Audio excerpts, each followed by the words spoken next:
3 பேர் தேர்ந்தெடுத்து அவர் வந்து ஒரு ஊர் தலைவருக்கே இந்த பிரச்சனைனா அப்ப சாதாரண பொதுஜனங்களுக்கு எப்படி இருக்கும்? என்ன ஒரு காரணம்னே தெரியல. இப்படி கொடூரமா கொலை பண்ணியிருக்காங்க. அந்த மாதிரி ஒரு பம்பு சண்டைக்கு ஒரு சண்டை சச்சரவுக்கு போற ஆளே கிடையாது.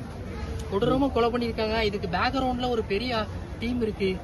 ஏதோ ஒரு தொழில் போட்டி அந்த மாதிரி ஒரு இதெல்லாம் இது பண்ணிருக்காங்க. ஏன்னா அந்த அளவுக்கு அந்த வெட்டுக்காயங்கள் இருக்கு. அந்த கரெக்டா பிளான் பண்ணி இந்த கூலிப்படையில வச்சு பண்ணிருக்காங்க. அப்படிங்கிறப்ப ஏதோ ஒரு ஆதாயம் இருக்குங்கிற மாதிரிதான் நாங்க நினைக்கிறோம். இல்ல அதான் தொழில் முனையில இப்போ தொழில் போட்டியோ அரசியல் இதுலயோ ஏதோ அதான் விசாரிச்சாதான் தெரியும். இல்ல அவங்க பார் வச்சிருக்காங்க.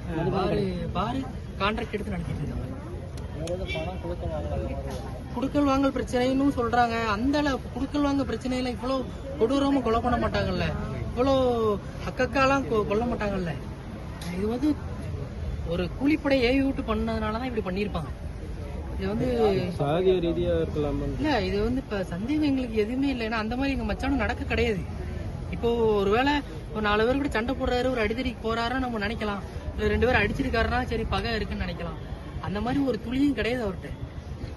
இது வந்து மற்ற சாதா மக்களுக்கெல்லாம் ஒரு பேசிடுறாங்க, திட்டிடுறாங்க, ஒரு கை கலப்புல முடிஞ்சிருது.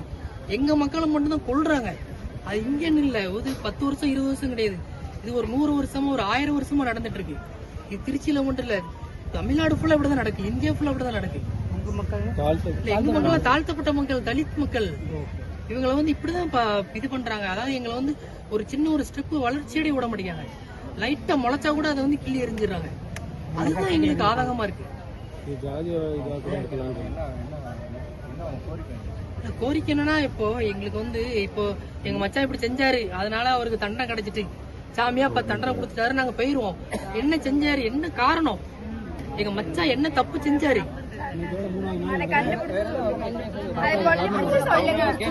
அவங்க கேஸ்ல கிடையாது. அவங்க கேஸ்ல எதுவும் கிடையாது. எங்களுக்கு வந்து எங்க தெருவுல ஆலமரம் ஜாதிட்ட ஆலமரத்துக்கு என்ன பதில் மட்டும் சொல்லுங்க எங்களுக்கு. எங்க ஏரியாக்கு, என்னோட பேர் ராஜசேகர், எங்களோட ஏரியாக்கே அவருதான் ஒரு பெரிய ஆலமரம் மாதிரி. அவரால நிறைய குடும்பங்களுக்கு எல்லா வசதி வாய்ப்புகளும் கிடைச்சிட்டு இருந்துச்சு. இப்ப ஆலமரமே சாஞ்ச மாதிரி தான் இருக்கு. அதனாலதான் இவ்வளவு பேர் கூடி இருக்கோம்.